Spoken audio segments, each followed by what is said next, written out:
qualified to make the team. Went to the trainer the next day. She goes, you're done. I said, what do you mean I'm done? She goes, I don't know what's wrong. Then you have to go MRIs, x-rays, did the whole thing. Then the question was, what do I do after this? Right. Where do I go? I mean, that's one thing. Like, I don't want to go back to something. Right. Because I left it for a reason. Yes, I could, but I knew deep down, like, it wouldn't feel right. Right. So where do I go? So I'm just going to go create it myself. All right, guys, welcome to the Athletepreneur Podcast, where we talk about life after sports. My name is Stevie. I am your host today. I'm excited to have a good friend of mine, Tilly Gretsch, in the building with us. The reason why I'm so excited about talking to Tilly today is because I had a chance to meet her a couple years back. And the reason why I really like her is because she helps me lower my golf scores. But not only that, like, she has a phenomenal story how she was a Division I golfer, and then she changed her career into being an instructor, worked for one of the greatest instructors in golf in all time, and now she's built one of the largest facilities, not in just Vegas, but in the United States for golf academies. So, Tilly, thank you for joining us. Thanks for having me. Do you remember when we first met? I don't. You remember the day? I definitely do. So, fun story, like, we were at Bears Best. Yep. And one of the insurance companies that I was working with took me out there, and one of my buddies was buying a hat. And you were like, if you don't buy that hat, I am. And you just stormed out the pro shop. And then the guy, as we were checking out, the guy was like, if you ever need golf instructing, she's really good. And I was like, oh, yeah, I already got a guy right now, right? True story. 2 weeks later, that guy gets a job at another country club and he goes, I can't coach you anymore. You got to go find somebody else. And so I was like, well, I remember that guy saying that girl is really good. Like, how am I supposed to find her? I don't even know her name. So I just started Googling all kinds of stuff, and I found you, and then we got connected. And true story, on our very first lesson, you were like, all right, so what kind of shot do you play? And I was like, I play a cut. And she's like, well, hit one for me. So I hit a cut, and she goes, oh, you hit a bitch cut. And I was like, I don't know if I'm going to like her. But it was fun because it's been such a good, work relationship in our golf game. And, we get to talk about business as well. And, let's talk about your story. You kind of like we talked about before we got on live. How did you end up on the golf course? Yeah, so I was 3. We grew up on a golf course. Backyard we'd mow part of the golf course as our duty. You'd mow the back of the tee box. Oh, wow. Because we were right on the tee box and next to a green. So I would go out at night and play with my dad. So we would load up on the golf cart in the summer, all 3 of us kids, and go play. So at that age, all you do is putt. He said I was the best 3-year-old putter. So you go from, all right, so like at what age did you go, I'm actually good at this. I actually might want to pursue college golf, play in the tournaments, all that stuff. Yeah, I was pushed into golf. I was really good, and my dad saw the potential. So he pushed me into tournaments. We would drive an hour and a half down to the Twin Cities and play with some of the top kids in the state. So I became friends with some of those girls probably at around 7, 8, 9. I would go down there, play 9 holes, won a couple things. So I was pretty good. All right. I got burnt out, though. So Talk about that. Yes, I actually got burnt out. I was probably about 10-ish, 10 or 11. I kind of got burnt out. I said, I don't want to play any summer tournaments this year. My dad said, what? And I said, yeah, I just want to go play for fun. So we were going almost every week down to the cities, playing a tournament, something locally. We were always playing. So I took a summer off, and that actually set me back. Looking back, it set me back. So when I got to our neighbor, she went to college, played D1. She's 4 years older than me. So what would I be? She had been 18, so I was about 14, 15. Went and watched her play at the University of Minnesota because she played against them that week. And that's when I was like, they're not even that good. I could do this. So that's when it really hit me. Okay. And that's when I switched the gear and I quit all my other sports and took up golf full time. So when you said like you took summer off, yeah. And I'm assuming your dad supported that decision? Yes and no. My mom was thankfully a peacekeeper. Like, and looking back at it now, like you're going, that probably set me back a few steps. Yeah. Especially on the early stages of any learning process, whether it's in business and in sports, like those early grind years make up a lot later on. So like you're looking back at it going, man, that set me back. But like if your dad had pushed you through that year and like kind of like forced you to play even though you didn't want to, do you think you would have been okay with that, or would you have pushed back? I probably would have just done whatever. I was not much of a stand up for myself. I just did whatever. So for me to say like, I'm kind of tired of competing. Right. I think it hurt him a little bit, but I mean, I still played some mini stuff around our town. Right. But we're in Farmville, so there's not much going on. What made you burn out at 10? I mean, I would play every day. My grandma went out with her little friend, and they'd play 18 holes at 7 a.m., and I would jump on the cart and go play with them. So, I mean, I played at 7 a.m., I'd get a midday break, and then I would go out in the evening and practice till sun went down, even in the dark. And what's crazy is, though, like, that's what it takes to be good, though. Yeah.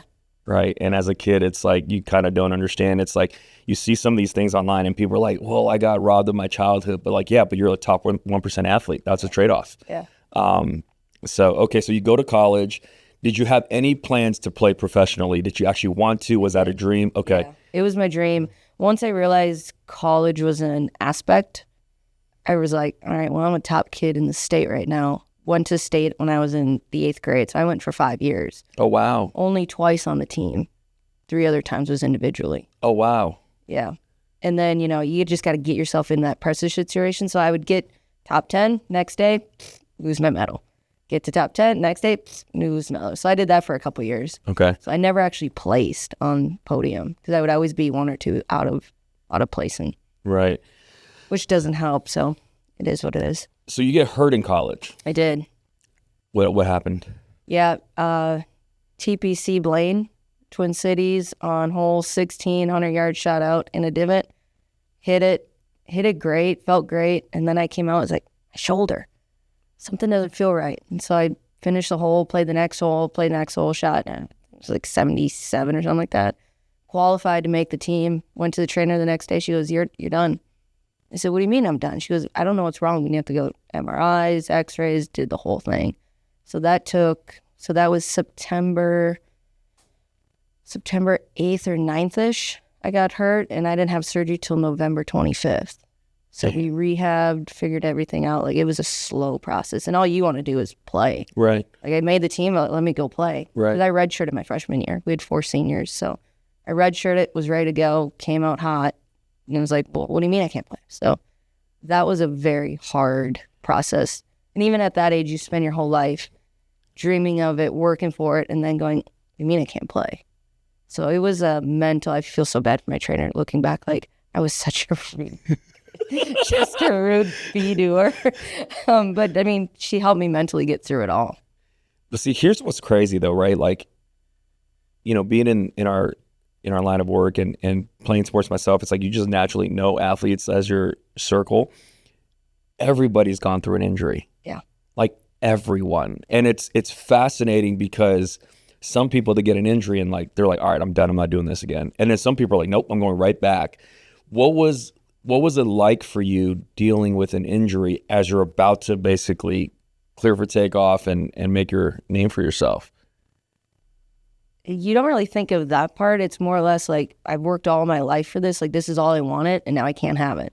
So it's really, I wanted something that you couldn't have. Mm-hmm. And then watching your whole team have what you wanted, you're going, what did I do? Right. Why me? Mm-hmm. You start playing the pity card and why me and woe is me and this sucks. And it was pretty hard days. So then I had surgery, rehabbed, came back for summer, played really well in the summer, placed top 5 in a couple of the state am stuff. So I was ready to go.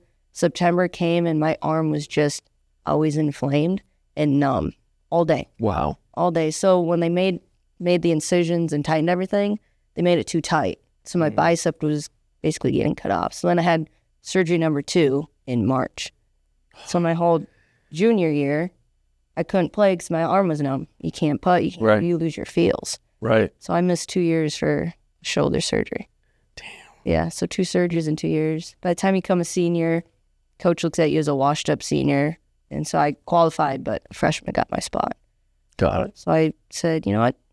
Deuces. Yeah. So by the time you graduate and you go to PGM in UNLV, right, to become golf management, like how long did that take you? Like, did you go, that's what I'm doing, or did you just sit and go, like, what am I going to do with my life? Like, what was that like? The process was pretty quick. So I was kind of thinking that summer, like, what do I do? What do I do after golf? I've lost 2 years. Like, I didn't play well that summer. Your subconscious, as with your shoulder surgery, like, can I do it? I'm afraid of the ground. What's going to happen to surgery? Like, there's so much fear subconsciously. So that's when I started asking, like, mom and dad, like, I don't know what to do. I don't think I'm good enough. I lost basically my prime to get good. What do I do? So my mom was like, well, you've always been patient for teaching. I said, I don't know anything about the dang golf swing, Mom. Like, I don't know nothing. I don't know what over the top, flat. I knew nothing. I knew my swing, and that was it. The girls on the team were like, what do you think? I go, I don't know. So I knew nothing. I mean, I knew what I did, and that was it. Right. And then what my dad told me was, just do what you do. He's like, well, what do I do? And he goes, whatever you want to do. I said, well, I don't want a desk job. He goes, okay, well, there's a start. So my mom really pushed me into, like, hey, you should look at a career. So our next door neighbor was our head pro. And so I asked him, I was like, what do I do? And he goes, well, you can do the apprentice route, where you just go and work and get your PGA certification, or you go to school. And I was like, well, I ain't going to do it on my own, so I might as well go to school. Right. So that's how I ended up over at UNLV. But that process was, I came and toured in September. I applied and I was admitted, and I started January. So within 4 months, I was visited, approved in the program, figured out how to get my one last credit in Minnesota, and came out to UNLV. Like, it was so fast. Wow. Yeah. So, like, one of the things that we talk about is, like, athletes deal with something called identity foreclosure. Mm-hmm. And what that means is, like, you've been doing this sport since you're a kid, and now you get to an age where you can't play anymore, whether it's professionally, whatever it is, for a living. Yep. And you're like, now what do I do? Right. And you see it a lot in, like, football and basketball, where, like, it hinders people, and they try to live on their name for such a long time, and then they can't. Right. You know what I mean? So I'm always genuinely curious, like, when was that switch? How long did it take? Because there's so many people that play sports, whether it's high school, collegiately, whatever it is, and they don't get to the pros, but they're able to change what they've learned in sports into business and then just go rock it, right? Yep. And I kind of seen that happen with you. And that, so, like, you go to UNLV, you go in the golf management program. For those that don't know, like, Butch Harmon is, like, Tiger Woods golf coach, Adam Scott, like, all these phenomenal golfers. How did you get picked up by him and his school of golf? Yeah, so the funny thing is, so I came to UNLV. Penn State has an awesome program. And everybody's... It's a lot closer. And everybody's like, why don't you go look there? And so I came to UNLV, and I was like, my aunt lives here. I can live for free. Okay. I'm so cheap. I'm so frugal. I can live for free. She's got a great connection. She could probably hook me up with Butch Harmon. I don't know how I figured she's going to hook me up with Butch Harmon. You thought that? Yeah. That's great. She's well connected. She's going to hook me up somewhere, right? That's how I'm, like, thinking. Because she's always like, it's a small town. We all know each other. I'm like, I'm just going to go that route. Free housing, live with her, do it, right? So that's how I ended up at UNLV. And then there's a guy that was working with Butch. So he takes a lot of volunteers for golf schools. You shake golf balls, you scrub hooks, and you basically shake hands, kiss babies kind of thing. Right. And so one of the UNLV guys was up there, and he took a job at Desert Mountain. Okay. In Arizona there. So he went back to the program and said, hey, we're going to need somebody to take over my spot, kind of just go out and work it out. So, I got pulled into the office, like, okay, we have an opportunity for you. You have to say yes. And he's like, what is it? And like, you have to say yes. He's like, why would I say yes? I don't know what it is. And they're like, just say yes. I'm like, what is it? And they're like, we got you a job with Butch Harmon. I said, well, what do I do? And they're like, well, you got to volunteer. And I'm like, what do you mean volunteer? Like, well, you're not going to be paid. Like, so it's not a job. It's a volunteer, so I don't make money. They're like, sort of. So then, I had to go interview with Eric Dutt up there. And then he said, yep, you're good to go. So Butch is not PC, so that was a very, very hard thing for them to know to hire for. And then being a female, Butch was like, what the heck is a female doing here? I can't use my F words, this, right. My jokes. And so he starts saying the F word, and I go, good joke. And he's like, oh, all right. So that's kind of how I got the respect, and then just worked my butt off. So how many people was in that PGM class that because, I mean, did they just hand it to you, or, like, because you said they brought you in the office, like, did they bring others in the office, or was it? Yeah, I think they handpicked me. That's what I'm saying. How many people were in that class? Well, the whole program is 4 years, but there's only 18 in our class. Wow. Yeah. So it's not a very big program. It is now. They're up to like 20, 23 kids in a class, but we got down to 16. Our graduating was 16. Wow. So, okay. So you get handpicked by Butch, and like you're saying, you're doing the grunt work. And this is what's fascinating, right? Like, so many people are above that. Yeah. Like in our world today, and it sucks because of social media, people are like, I'm not willing to do that. And I'm like, but that's what it takes for you to apprentice and learn so you can be able to charge more in the future. Like, it's part of the process. So like, how long did you do that with Butch? When were you able to start teaching? Because I'm assuming you just basically shadowed him. Yeah, right. So I first started, I was also working at Reflection Bay. So I was going to school, working at Reflection Bay, and then picked up the Harmon stuff on Fridays, Saturdays, Sundays. So I was up there Friday, Saturday, Sundays, school, and then Reflection Bay. So I did that I started in March. I did that through summer. And then I quit Reflection Bay, went up to Butch's place and said, can I be here all day? I know I'm not going to get paid. I just want to be here and just shadow everybody all day, not just work those golf schools. And they're like, sure, come on. So I said, well, can I get something for like the golf schools? And like, sure, we'll give you $1,600 a month. But you're $10.99, so you still got to pay taxes. I'm like, okay. But people would tip you. You carry golf bags, scrub hooks. Tour players come in, they'd tip you. So, I mean, the tips were still flowing. It wasn't as nice as Reflection Bay was. Right. But, I really wanted to take that pass. So I scrubbed hooks. I shagged the balls on the range. I sorted golf balls with the other side, with the golf shop guys. I mean, I did everything. I ended up being IT for the Harmon School. Printer went out, called me. Like, I was there basically 12 to 14 hours a day. So I'd open the place and then close the place and then learn anything in between with lessons. I shadowed Vic Wilk mostly towards the end of my time there. Just shadowed him. He was Butch's right-hand man. And then Butch, obviously, you had to get the respect before you got invited into his lessons to shadow. So essentially, you scrub the hooks, you carry bags, and then he finally goes, hey, come help me in this lesson. So you just stand there and you just feed golf balls. That's all you do. You have a club, you take a golf ball, you put in a little circle. And all you do. Right. Yeah. But what made you want to do that? Because like when someone goes, you're not getting paid 12 to 14 hours a day, that's like a job and a half. Like, although you're working for a legend in the industry, like, because so many people would pass on that. Yeah, a lot of people do. Why did you say yes? Because I saw the guy that was there before me and saw where he went. Mm-hmm. And that was the only place he was at, was Butch Harmon's place. And he went straight DI over at Desert Mountain. Like, how do you get that job? Right. Right. You had to do something. So I just was like, well, if he did it, it must be the right way to go. Right. You basically saw the guy ahead of you. Yeah. And that makes so much sense because like the credibility alone, the recommendation that would come from him would speak more than if you were trying to accomplish that by yourself, right? Like, because his name carries so much weight in the industry. So like, what was it like working with Butch? He's funny.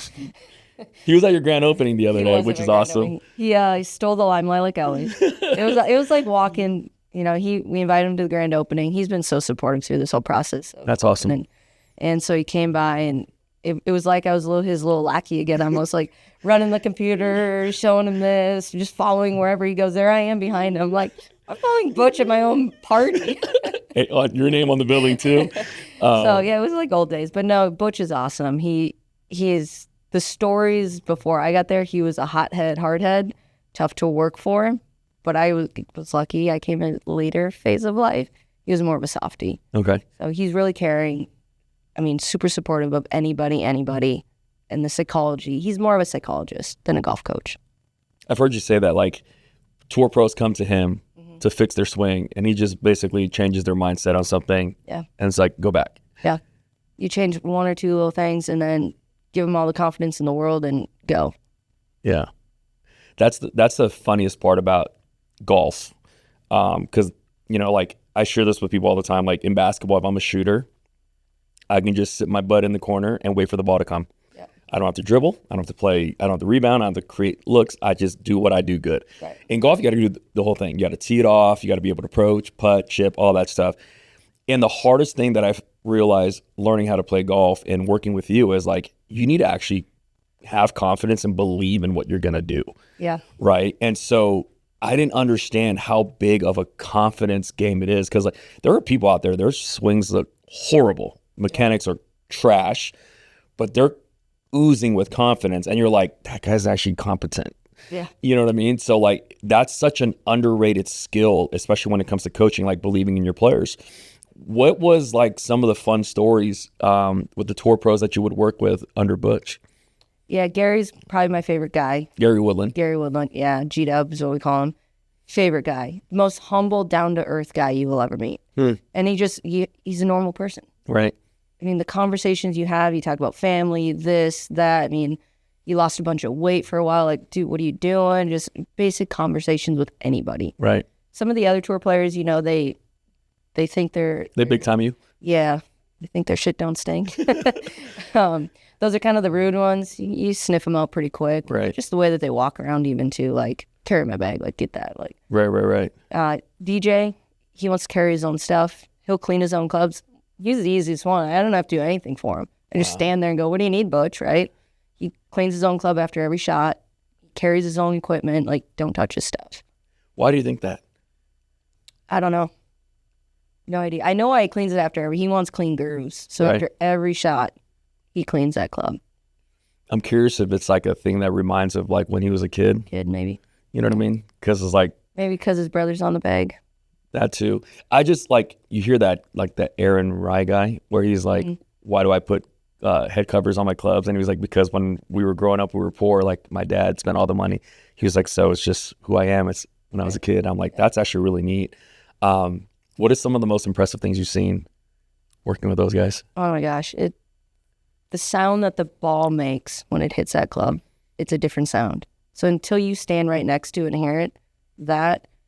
Two, we had Ricky, Jimmy Walker. There's a bunch of guys in town for the tournament here in town, Shriners. Yep. And so they all come out that week. I mean, we would call it Hell Week because it was just Pro V ball after Pro V. And all night I'm just sifting out Pro Vs for the next day. But they would come and they bet $100 a target. So at the Harmon School, there's these steel metal squares. They would run through them. It was like a competition. If however many ahead I got of you was $100 board. Wow. Yeah. That's fun. And they could go through, I mean, it was anywhere between 20 yards to 150 yards. They could do it in 20 minutes. Wow. Yeah. And then you'd sit there and you're like, I'm only on the fourth one. I've been here all day. So yeah, just the level of what they're at, you can't describe it. That's the greatest compliment I feel like people that are athletes when they transition from their sport to play golf, because it's a sport that everybody plays after they retire, right? Yeah. Basketball players, baseball players, football players. Yeah. And it's like, I'm watching LeBron James swing a golf club and I'm like, he looks human for once. Yeah. Because on the basketball court, he's a freak. Yeah. He's an alien. Like, there's nobody that's ever created like that. On the golf course, you're like, I got a better swing than LeBron James. Like, you know what I mean? Like, it's like we can actually level out the playing field when we play golf. And it's like, it's so amazing, like watching these guys. Like Charles Barkley is like, he's like, I'm a power forward in the NBA. I'm big and strong as heck. And he goes, you watch this little guy hit the ball so much further than me, and it pisses me off, right? Yeah. And it is true. Like when you go to the range of a tournament on the PGA Tour, it just sounds different. And that's pretty neat when you say that. I remember you were telling me about a story with Adam Scott when he was working with Butch, and he spent, I think it was like 6 months getting his nose back on the ball. Explain the details to that. Like, was it like an inch only or something crazy like that? It wasn't much. So maybe about this much in real life. Spent 6 months trying to get his nose back on the ball because he would hang back and it drove him nuts. It was the most beautiful swing in golf. Right. Mechanically. Arguably, everybody says him and Rory, they say he has like the greatest swing in golf. And what's so crazy to me is like, I share that, and I want our listeners to understand is like, at that level, the attention to detail. Yeah. Like, if you didn't fix that, he'd be okay. He'd be all right. But like, to be able to go, no, I need to fix 2 inches that like you couldn't even catch unless you slow down a high-speed camera to be able to notice. Correct. And that's what's beautiful about the game and in business is like, there's some people that are like, they're okay with just winging it. And there's some people that are like, no, like this has to be this way. It's got to be this way, yeah. Right. Can you kind of talk about how that works in business for you too? Yeah, we're living it right now. I'm more of I lead from behind the pack. So I lead my team way behind. I almost go to them too much and say, hey, what do you think of this? What do you think of that? Just, I want to make sure everybody has a say. I don't want to make one wrong decision just because I think it's right. So I lead from the back, and I'm not very detail oriented. I need to be. In my golf swing coaching, that's all I do is observe in details. In the back in the business, I'm terrible at it right now. I'm still learning it. But the front end, it's easy. On the back end of the systems right now, we have people who are like, you need to do this 1/4 inch of a cut. And like, it's 1/4 inch. Doesn't matter. It fits in the thing. Just go with it. Right. So I'm more of a laid back, where we have some people on our team, it's like OCD to a T. So you need to have both. Right. They have to balance each other out. You need to have the happy medium between them. And you need to be able to hire your weaknesses. Like if you know you like that, you find somebody that's very strong in that, right? So, all right. So how long do you work with Butch for him? Butch for 6 years. Okay. What made you go, all right, I'm going to go do my own thing? Yeah, my counterpart, Vic Wilk, left, moved to Dallas. I actually looked at moving before he left. I looked at going to Knoxville. Went, visited, loved the town, loved it, sat in the car, looking at this range going, I already have a book of business. I know nobody here. I know nothing. I can't do it. Right. So I didn't do it. Okay. But I went, did the tour, looked at everything, scouted out, looked at, there's top companies out there. Boeing's out there, top companies. So it's an up and coming town. I'm like, this is perfect. And then I just was like, why would I start over? Right. I don't know why that came to me, but yeah, why would I start over? So I sat in the car, looked at this driving range. I was like, I could build something like this. This is easy. Got on a flight, came back, never went back. What made you want to branch out and do your own thing? I was talking to Vic for a while. His brother-in-law actually had some land in Dallas. So we talked about doing a range in Dallas. And then he moved. I was like, I looked at a club there to go start teaching, build up a book. And I said, this is not for me here. I do not like Dallas. Sorry, Dallas, but I didn't like Dallas. I tried to leave Vegas. I hated it at the time, but I love it now. Right. It's kind of one of those love-hates. Mm-hmm. You're going to find things you hate about it, but it's anywhere you go, you're going to hate something. So for the most part, I was like, all right, well, I'm going to stay here. I didn't have the confidence under Butch. I always thought that everybody was coming to me because of his name, not because of if I was good. Right. So I needed to kind of self-identify. So I was like, you know what? I wasn't happy. Vic left. He was kind of my ride or die. He left. Just things didn't feel right there anymore. Culture was not the same. So I was like, you know what? I'm not happy. So I took a weekend, went home. We were eating at Grizzlies out on the patio, and we were talking about starting up businesses. And my aunt goes, my massage therapist was going to teach out of like a truck, or not teach, but massage out of a truck. And the son was like, don't do it. You got gas, this, travel. Do it out of your garage. Do it in your house, Mom. I'm like, do it in your house? Could I build a simulator in my house? So that's how it came about. That's how it came about. Wow. Yeah, so that was in September. We were closed for oversee at the Harmon School, so I went home, measured everything out, did some pricing. I was like, shoot, I can do this. So I started building my garage out during overseed. I had a junior class that I still had to teach, so I taught it on the other side of the driving range, on Rio Seco side, paid them their portion, wrapped it up, and then I fully moved to my garage. Wow. Yeah. Now, how many kids went with you, or the parents went with you? Every time you move anywhere, you probably know this in business, you lose 50%. Right. Travel, convenience, whatever it is. So I lost 50% and then started over. Okay. Marketing. I'm just marketing myself on the PGA coach site. Right. And then just started building up my own brand and built the confidence and using my own technology in the garage to figure out my path of teaching, which is what you need to do too. I wasn't truly just Butch, and Vic had his own spin. Right. I kind of combined all this stuff I learned on internship. So that's kind of where I just used my garage as, hey, this is my beta test. That's why I kept calling it. This is my beta test. I'm here for a year. That's it. Year and I'm out. We're out of the garage. 3 years later, I was still While I was in there, I did realize I was missing like a putting green, the chipping. So I went to Bears Best, and they said, you know what? We're not ready yet. The head pro left. They needed someone to take over their junior program. Conveniently, I was available. Right. So that's why I got hooked up at Bears Best. That's how we got connected. That's pretty cool. So then I hybrided for a while, doing both, as you know, in both places. So here's what's interesting, right? Like, and I don't know if you do this with your other students, but I thought it was really interesting because, like, yes, while I'm taking lessons from you, like, I'm sitting in or standing in one spot and just hitting balls, beating balls for like an hour, right? But like, you can only learn so much about that from me as a coach versus putting me on the course and like evaluating how I played. So like, I remember we get out there and we play with, you know, two of our friends, and you're like, hey, do you think so-and-so would like invest in like my next project? And I'm like, just go ask him. And you're like, hey, would you? And he was like, send it to me, right? Like, and that's when I was like, wait a second, what are you building? Because that was really cool. Yeah. When did you have the idea to build your own golf academy? And it's just not like a program, like a facility, a massive facility too. When did you have that seed planted in you? I don't know the date. I remember it was dark, so it had to be wintertime. You know, I had a client come in and we were talking about, I need this, I need that. I want my kids in a program. I'm like, I just can't do it. It's dark out. Closed the door as they left, and I sat down in my little king chair. I want to bring that thing over to the academy together.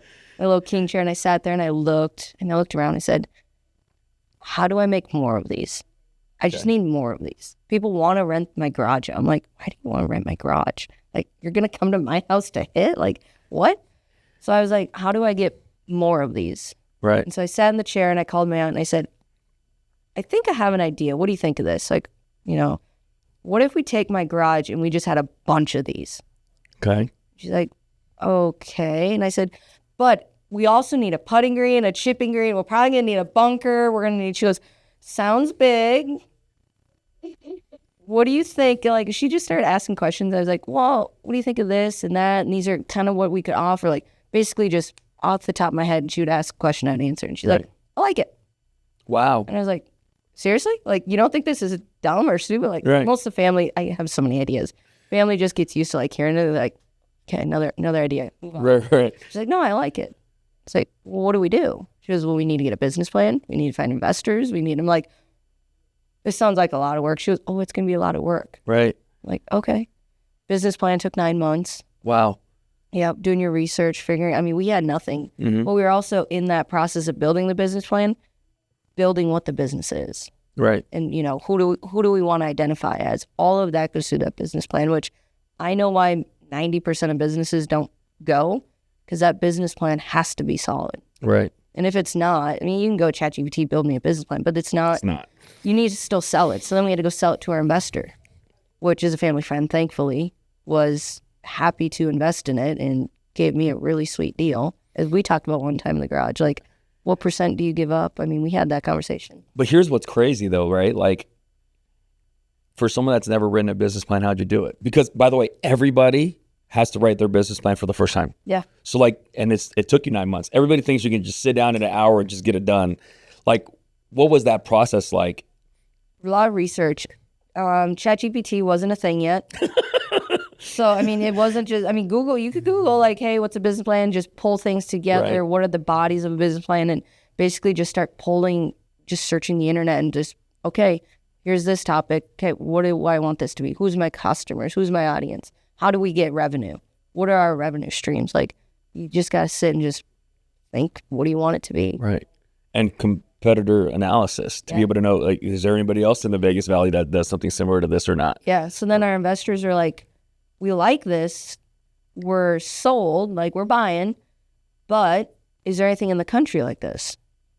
Oh, shoot. Like, okay, back to the drawing board. Right. Like, what's out there? So we found a place in Ohio, and he goes, great. You gonna go visit it? I'm like, I guess we're gonna go visit it. So I reached out and he said, hey, I do this, you know, come visit us. We open up our book, show you around, blah, blah, blah. And he was kind of expanding bay by bay. So he was in kind of what I was, a garage, then went to a small little strip mall and just every year built a bay, added a bay.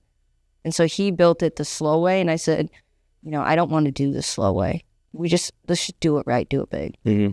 That's kind of where we were like, okay. So we had a guy to help find property, find land. And he said, you can't afford it. And my aunt goes, you don't know what we can and can't afford. Don't tell us what we're going to afford. Right. And he's like, you can only afford this many square feet. So it was like 7,000, which would give us to like 5 bays. And I said, it's not big enough. Right. He's like, what do you mean? I said, how do I get kids in there? because that's the bread and butter of everything is the junior programs. It was like, how do I get kids in 5 bays? Bigger. Right. Bigger. So we were thinking about 10,000. We ended up at 16,500. That's so crazy, because I remember when you were going through that process, you were like, we need it to be in Summerlin. We also need it to be this big. And I'm like, you're not going to have many options to be able to pick from, because that's very unique, right? And especially with how much rent costs. And so I remember like one of the things was, I think your number started at 20 and then you went down to 10 because we wanted to be in Summerlin. So we had to kind of shrink it. Also, what's available that size was tough. Mm-hmm. The Bed Bath & Beyond over on Rainbow, the Arroyo Crossing, we were going to split that space up, but we couldn't because of the CCNRs. So we couldn't actually do services in there. Wow. So it's retail only, and we weren't retail only. We had a little retail section, but that wasn't the biggest percentage of our business. Right. So we got booted there. We spent 3 years trying to find a spot, and our realtor was like, come check out this one over here. We're like, it's too far away. Oh my God, no, the prime area is over here. This is Summerlin. Nothing's in Summerlin. There still isn't anything in Summerlin. Right. You know, Back 9 just went in. Summerlin has nothing yet. Henderson has all the indoor places. But see, I asked that question because sometimes when you write a business plan, it's perfect on paper. Yeah. And then you got to make adjustments. Yeah. And you got to negotiate with yourself. Yeah. What was that like going? Because I remember you were like dead set on that area. And then when you told me where it was, I was like, what? Like, that's a far way away from where you want it. But then it actually kind of makes sense because it's where all the freeways cross, right? Yeah. How was that like, being able to find your spot and be able to go, you know what, we're going to call that home? We actually went, there was a place on Buffalo, and we were all in. There was a mezzanine, all this cool stuff. Like, we were in on this place. LOI went through, like, we were moving and grooving, and they decided to, instead of lease the place, sell it. Oh, wow. So that building went, they sold it. We tried to reach out to the owner. He goes, nope, I'm going to move in it myself. The place is still under construction. To this day. To this day. Right. So, like, the Lord just, he looks after you. He puts you on a path, and he puts you through torture, sometimes it feels like, but it's not. It's just showing you where you should be. So we really got, we cried. We thought, it was like losing a loved one, almost feeling like we just lost it. The business can't, like, what do we do? Back to the drawing board. How many more times are we going to do this? So we kind of put a pause for a while. That one hurt a little bit, losing that LOI deal. So we put a pause. There's nothing coming up. Market's hot. So we just kind of like, okay, let's just take a break. I'm doing okay where I'm at with Bears Best, still growing. So then we had another business just down the street from where we were looking. We're like, it's right where we want it anyways. Terrible deal. So we walked away from that one. Didn't even sign anything on that. Thank God. We didn't do anything with that. That was a terrible deal.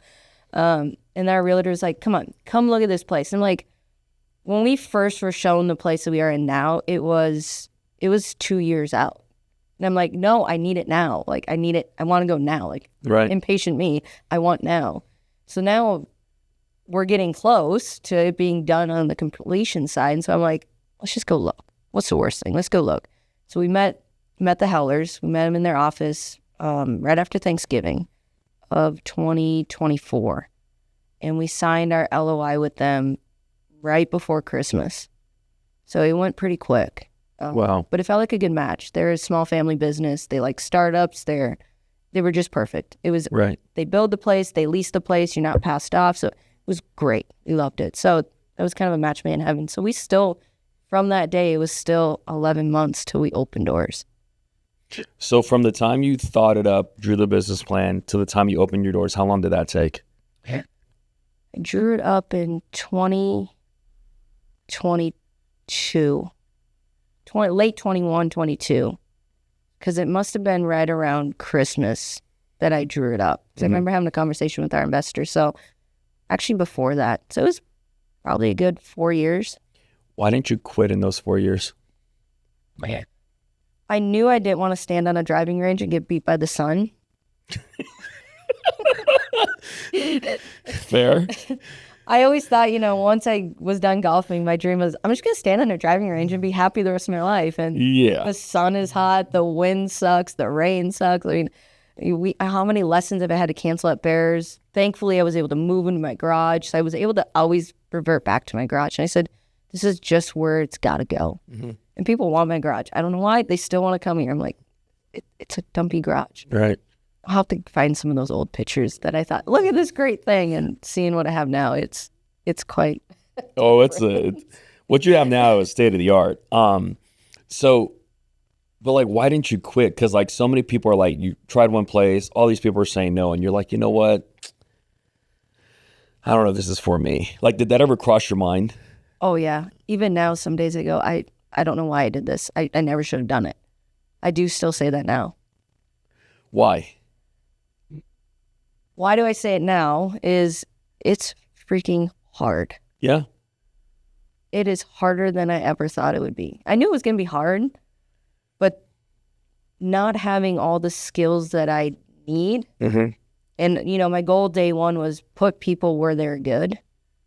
Because if they're going to be good at it, they're going to excel, they're going to be happy, they're going to love it. And I don't have to deal with it because I can't do it all. I know I can't run every piece of the business. Right. And I also had some identity crisis the other day of like, I don't feel productive after a long day if I didn't sit at a computer for half a day. Because running a business, what do most people think? Right. You got to sit at the computer. I'm at the computer all day. I'm just doing accounting. I'm doing booking. Like all they talk about is being at a computer. Did Butch do that? No. Exactly. No, but he has a killer deal though. He didn't have to. He didn't. He basically has the sweetest deal. The guy is, I don't know how he gets what he gets. The guy walks on water pretty much. They pay him to put his name on the building. Absolutely. He just manages the staff, which, okay, there's only like 4 or 5 of us, so not much to manage when we're all just doing our own thing. And he gets to keep everything that he teaches. He doesn't own the building. He doesn't do anything. He got the best deal. But I say that. Why I didn't quit, I think I knew that the vision of what I want and hearing my clients and watching my clients kind of, we become family, right? I'm friends with you. I'm friends with, I can list them. Go out, have drinks, do whatever, dinners, hang out with you, whatever we need to do. Right. We're like a family. So I knew that the vision of what I have or had at the time was needed. There's nothing like it in this town. And this town is so selfish in a way. And there's no, let's all become one under one roof with golf. It's come to me, not you, and slander this and slander that, where this town is a community. Right. We just don't have one in golf the way that I've envisioned it. You know, one of the things that I always say is like when you have massive dreams, you have to tell people because they're going to hold you accountable to it. And so like when you started, talking to me about your academy, and I'm assuming you probably told a bunch of other people too, like that's probably one of the worst things you can do because we're going to always go, hey, how's that thing coming along? Yeah. And it's a gentle reminder every single day of like why you need to do it, right? And it's the same thing in our line of work. It's like when you go, hey, I want to make this dollar amount, or I want to, be at this position, or I want to do this for my family. Like once you make that commitment and tell people, like you better do it because they're going to go like, hey, how's that thing going? Yeah. And it's a gentle reminder like, dude, I'm behind, or I'm actually ahead, or whatever it is. But that's why it's so big for me to like tell people because I always say this, I can quit on myself all day long. It's so easy, but I cannot quit on people, right? Like when I played basketball, I was like, if I missed a workout, I'm like, whatever, I didn't get better today, whoop-de-doo. Right. But I'm like, if I missed a defensive assignment or if I went to the wrong position on offense and I botched it for the team, I felt horrible. Yeah. You know what I mean? So like, I always felt like the power of people would be able to put me in check and keep me to do that. You said you have this facility, you have this business plan, and you have investors. And for quite some time, that garage conversation, because I vividly remember it, a lot of times with business, there's like give and take. Yeah. The investors want more, you don't want to give up more, and you're at a standstill. Yeah. We had this conversation in your garage, and part of that conversation that I remember having with you was like, well, what are you willing to give up in order to start your dream? Right. Can you kind of talk about that, like what you actually did? Because like it felt like the very next week when I saw you, you were like, hey, we're good. I was like, whoa, like what happened with that? I think when you have something that you love and it's my baby, Mm-hmm. I always say I have a giant baby, and they're like, "Oh, you have a baby?" I'm like, "Yeah, it's 16,500 square feet. It's a massive baby." I think you're afraid to give up and let somebody else take something of your baby, right? Like, it's almost like being a parent. Right. Are you going to let grandparents come in and help raise a kid? Are you going to let a nanny come in? Like, how much are you willing to give up control of raising your kid? How much am I going to give up to, like you said, succeed? Like, I think what we had the conversation of, if you don't do this deal, nobody's going to make this deal, because the deal is, in a way, asinine. Right. It is 100% in my favor. And we were really going back and forth on, I think it was like 10, 15%. Like, it was something so small. So it was like, is that 10% worth giving up? And then now what? Then the question was, what do I do after this? Right. Where do I go? What do I do? And I think that's also why I didn't quit, is there's nowhere in town to teach. It's so hard. Like, my instructor, Alec, came back and he's like, there's nowhere to go. Right. So where would I go? I left Butch's place. I'm not going to go back. I mean, that's one thing. Like, I don't want to go back to something. Right. Because I left it for a reason. Yes, I could, but I knew deep down, like, it won't feel right. Right. So where do I go? So I'm just going to go create it myself. Right. That's kind of where I was thinking. Kept me going. That's awesome, because when you bet on yourself, like, that's the riskiest thing about business, right? Like you said earlier, you're like, this is by far the hardest thing. Like, you were like, I knew it was hard, but it was way harder than I expected. It's funny because, on the business side, like, NVIDIA stock is like booming for like the last like couple years, right? Yeah. And their CEO came out and said, someone asked him, like, if you can go back and do it again, what would you do? He goes, I wouldn't do this. Knowing what I know now, I would not be here. Like, I wouldn't sign up for this. He goes, but I'm here because I accidentally did, and now I can't leave. Right. That's like every business owner. Like, you go, all right, like, if I do this, and this is what the nights are going to look like, and this is the money, what's going to feel like, this is the pressure. And it's like, take that, multiply by 10. Yeah. That's business. Yeah. And it's so funny because, like, this social media craze nowadays is like, people are like, I'm an entrepreneur. Like, it's like a badge of honor. And I'm like, dude, it's the hardest thing ever. Yeah. So I love that. So, like, here's what I'm curious about, right? So, like, there's little places in town that have, like, hitting bays and all that stuff, but you, like, niched your business. Yeah. Your facility's over 16,000 square feet. There's 13 bays that people can rent from. There's a chipping green, putting green, and a bunker, which is nuts. Why that big? And, like, how did you go, like, hey, all these people serve food and drinks. That's not my crowd. My crowd is this crowd. Like, how did you come up with that idea? Originally, it was funny. This old memory coming up. We talk about this. Memories come up. I remember drawing on a piece of paper, like, how would I want my place to be? Like, what did I envision it to be? And it had lines everywhere, literally a notepad. And I would draw, like, a square and go, okay, the bar is going to be over here. And I had a dog named Buster. I'm like, a par Buster. Oh, that's the name of my bar. Okay, that's going to go over here. And you're drawing on paper, and what can I fit where? And then I went to Ohio and saw, the golf room with Kyle Morris there. And I said, why don't you have food and alcohol? And he goes, because we're a place to learn. You don't need alcohol to learn. And so I was like, and you're successful? Like, he goes, yeah, we're successful. You don't need it. Here's what you need. And basically said, you need your top instructors, you need the bays, you need, whatever you need. And we, on the flight back, my aunt and I went on the flight back, we were talking about it, and she goes, what do you think of not having alcohol? And I said, I don't think we should. She's like, I'm on board. So, I mean, it was a conversation that literally was made like that on an airplane. But it's so crazy because that's another license. It's an expensive one too with regulation. Yeah. But one of the things that's crazy, and people don't understand this, is like, you said the guy's name was Kyle? Yep. Like, he welcomed you in and was like, here's everything we do. Yeah. Well, we had to pay for it. Correct. But, like, for a pretty penny. But I say that because people are willing, though, if you asked. Because so many people are like, oh, no, I'm his competition. Like, he would never do anything. Like, but, like, people are willing to share. And yes, some people have a price. Some people, like, I work in favors. Like, I'll tell you exactly what I'm doing, but when I need something from you one day, you got to pay it back, right? And that's what people don't understand. Like, yes, it is business, it is competition, but there's some people out there that will actually genuinely say yes if you ask. Yeah.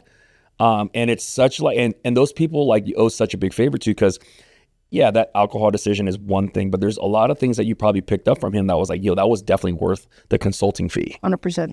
Yeah. You know? There's a lot that we picked up from his place that I said, I don't want that. You know, he has TrackMan and I don't like the look of the clutter. And I said, we're not having TrackMan. You want it on the roof? I want it on the roof. And two, Butch was a Foresight guy, so I knew what I wanted. Right. You know, I had the Bushnell in the garage. I knew what I wanted. I didn't want any radar base. I had a radar base in the garage, the little Mevo Plus, and it was great machine outside. Inside, anything that you get a club head speed, let's say a 5 iron or higher for a good player, you don't know your numbers. Right. The driver was going 200 for someone. He goes, I swear I hit it further. I was like, it just doesn't have the space. Right. And that's the thing, not to bash TrackMan, but it's not, it's fantastic. Outdoors, Foresight's not there because the camera can get blurry, right? All that stuff. Indoors, yes. TrackMan, outdoors. So it's hard to like make that decision of what equipment do you use. He had refurbished cell phones. I said, I want Swing Cat. If I'm going to do it, I want the best of the best. Right.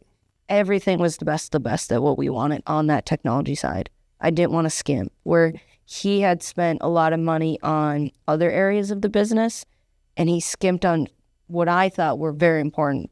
Like, if you're going to be the best of the best and say it, you have to have it. Right. Not skimping with cell phones, not having cords everywhere, not like all of that stuff. I wanted my bays to be, they'll talk for themselves. It's funny because you say you're frugal. I'm so frugal. But you're not when it comes to that. Because I knew that if we didn't spend the money right in the right areas, the money comes from the bays. Correct. The money's not coming from my front wall that looks beautiful and says Gretsch Golf and, you know, our little ball wall. Yes, that's a wow factor and like a statement, which you need, but the money comes from those bays, not from those walls. Right. And that's where, when we were going through the design stuff, we were able to say, cut. We cut a bunch of stuff because I said, we're not skimping on the bays, which ate almost all of our budget. It's crazy because some people, when they get started, especially as a startup, they go, all right, like we want this, but like, let's just get something in the middle and work our way there. Correct. And you're like, no, we're starting with top of the line. Yeah. That is like, my family thought I was asinine. But here's what's crazy though, right? Like there's a business lesson in that. Yeah. Because it's like some people start here and that's what you get known for. Yeah. And you can't ever shake that reputation off ever again. And you won't probably have the time in the future to get the nicer things because unexpected business expenses pop up and it eats away your cash flow. And now you're like, I wanted that thing, but I can't. Yep. And that's why I'm like, a part of me is like, I love it. Like, I love the crazy part of it. You're going like, yeah, my family thought I was asinine. And I'm like, which is awesome because if they didn't, then the dream wasn't big enough. Right.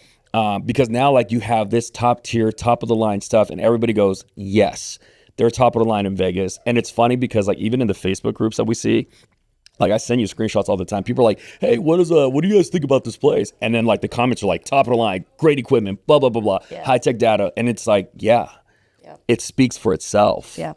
You know, so as we wrap up and you know, you've worked with a lot of juniors. You have guys that, you know, play, guys and girls that play at the collegiate level, which is awesome. That was like one of the craziest rounds of golf I've ever played was like when I was playing with you, Cam, and Lily. My two college kids. And I'm just like, I suck. Because I'm like, I hit it further than both of them. Like not Cam, but you and Lily. And I'm like, but they're scoring way better than me. You quickly learned about the game. What are some of the things that you see, like you see some kids make it and then you see some kids that flat out don't, even though they say that they do and it's lip service? Like, what do you think that attributes to? We were telling our juniors the other day, Butch's, after the grand opening, hearing all Butch's things again, it was like, yep, you got to remember where you start. And one of his things he would always say, and he didn't say it that night, but his main thing was, you either got it or you don't. And he would always say, I got it, you don't. And it would go for anything in life for him at that point. But if that flag goes up, it's competition time. Some people don't got it. They crumble. They panic. They don't know how to compete under pressure. Some kids got it. They just need to be refined on, you know, mental, course management, skills, right? Whatever it is. You can't teach somebody how to play when that flag means something.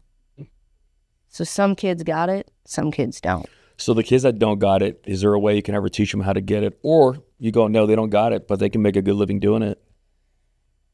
Maybe as a young kid, we had one girl in the, mom was really good figure skater. Dad was, he plays pool, poker, all these sports. And they just wanted her to be like, where's the fire? Where's the kill? And I said, she's just a sweet little girl. Like, she might not ever get it. Right. And then she got a little taste of competition in a team setting. Boom, that was her fire. Right. Can you teach it? No. Can you maybe provide an aspect to fire it? Yeah. But I think it has to be done at a younger age than what people are thinking. I believe it's got to be under the age of 12, 13. At that point, especially with teenage boys, it's your hormones are going, you switch into that pure mentality. When you're before that, you're kind of still the innocent kid. I think you can teach it then, or more or less find the trigger to fire it. Once you get to 13, I believe it's going to be tougher.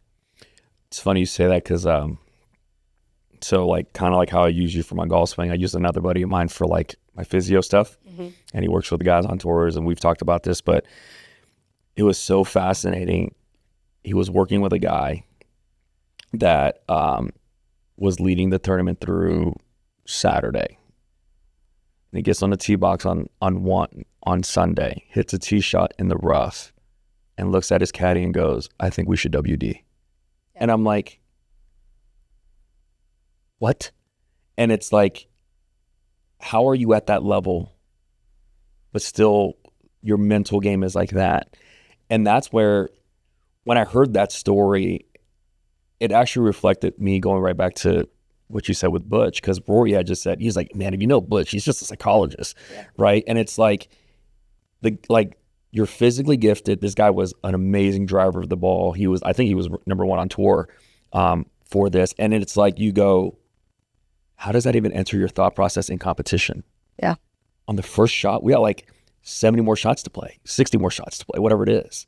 You can recover, you can say par, like next hole, like, and that's what's fascinating about this game of golf and this game of life is like, I've always been genuinely curious how you can be talented, but like not mentally talented. Yeah.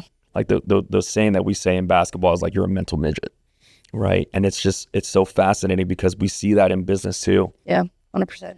Got the guys that look well, speak well, dress the part, but like when tough times hit, they go, I'm good, man. I'm out. And then you're like, I learned this saying when I was 19. Someone told me this, they're like, the most valuable place in the world is the cemetery. And I was like, what? Yeah. And they're like, because that's where all the dreams are buried. This guy was a plumber, but he could have been a great so-and-so. This guy was a doctor, but he would have been an inventor that changed it, but they didn't bet on their own dreams. And I was just like, oh my gosh. And I end with this because I brought this story to you. I had a chance to play with a tour player once, and we had dinner or we had lunch, and they basically said, a lot of players on tour do not like their parents because their parents forced it amongst them to play. I coached basketball for 12 years, and there were a lot of kids that played for me that were talented, but they genuinely hated the game because their parents made them play. Yeah. I want to know what your answer is to this question, because I looked at this person and I go, yeah, I get it. Like, your parents made you play golf and you were stuck on a range between this age to this age because you got to grind it out, like you said. Yep. And they didn't get a chance to take a day off or that year off like you wanted, that you did. But now you're a top tier player on tour. You get to make more money than most average Americans do. And I look at it going, if your parents didn't push you, what would you be doing now? Right. Desk job? I don't know. Kind of like you said. No. And that's where I go, like, you work with kids, you work and you talk to parents. Kids always, like my daughter. Yeah. Like, I'll give you a prime example. Oh, we love her. Oh, yeah. Right before we go to golf yesterday, for her, yeah, she goes, I don't want to go to golf today. She was yawning when she was started. Yeah. She was like, I don't want to go to golf anymore. Like, out loud, at home. And I'm like, no, we pay for it. You're going. Like that's where I'm like, all right, parent, put your foot down. Right. before we ended, when Coach Garrett was talking to them, she was like, Dad, I want you to sign me up for golf lessons till I die. But she's always like that. But that's a lot of kids though too. Like, That's they go, what I'm saying. I don't like golf. I hate golf. Don't want to go. And they cry. I mean, they will be in class crying. You make one station, yesterday's farm one, all the kids had a blast. As soon as you hit something fun in there, then you get them sold. But sometimes it's, especially with kids nowadays, you can't let them choose. If they had That's what I was waiting for. If they had the choice, what would their choice be? I want to stay at home, sit on my iPad, play video games, not even see the day of sunlight, right? Whatever it is, it's going to be the most we were talking about this at dinner the other day. We saw all these kids on iPads while parents had conversations like, you're not teaching your kids how to sit, listen, whether they understand what you're saying or not, or the conversation, chime them into the conversation, whatever you want to do. They're all on iPads. Like the one kid's staring down. His mom's handing him food to make sure he eats as he's on his iPad. It's brain rot. Right. We're going to be the most antisocial generation coming up here. And unfortunately, it's your daughter's age range. Right. That they won't know even how to speak to people. Right. So if you let the kid pick, you might as well not even do anything. Just keep them at home and keep them sheltered. Right. Right? They don't care to go to the zoo. They don't care to do it. Maybe Disney because it's Disney, but they don't care to do anything. There's no ambition to even go outside and play. So as a parent, kind of got to suck it up, buttercup, go outside, right? How were we raised? Go. Right. Go do it. You're signed up. I don't want to do it. Tough. You're going to go do it. And then eventually, you finally take their input of like, hey, I don't like it because. Right. But until they are rational on making that decision, I mean, we had a 13-year-old and he goes, I quit golf. Just because he just for some reason hated it all of a sudden. And then, he goes to mom's office, oh, you play any sports? Literally after he just told us I quit golf. Mom goes, yeah, do you play any sports? And he's like, I used to play golf, right? And then, more and more things just showed up in his path and God basically pushed him back into us within a week. Right. He's back and he goes, I don't know why I quit. It was the dumbest thing I've ever thought I should do. Do you think sometimes it's good for a parent to let the child go through that though? The quitting phase or the I want to cry about it phase? No, because what I've realized is like sometimes you just got to let them go. Yeah. And then like when they come out at their own will, then I'm like, it's so much easier for me to coach you, teach you when it's you that wants it versus the parent pushing or I'm pushing as a coach, right? It really depends on the age. A lot of it's all age-based because, think of the developmental phase that they are in life. Think of 0 to 1, how much changes. And then, right. 1 to 4, right? Even between your two kids right now, look at the difference it was. Mm-hmm.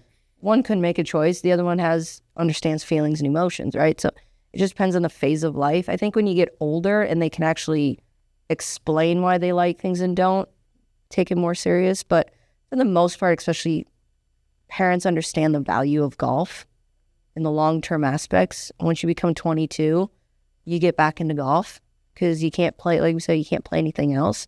So, a lot of them go, I wish I never quit golf because I thought basketball or baseball, I thought I was going to go pro in that. And now I have to pay for my golf lessons and I stink.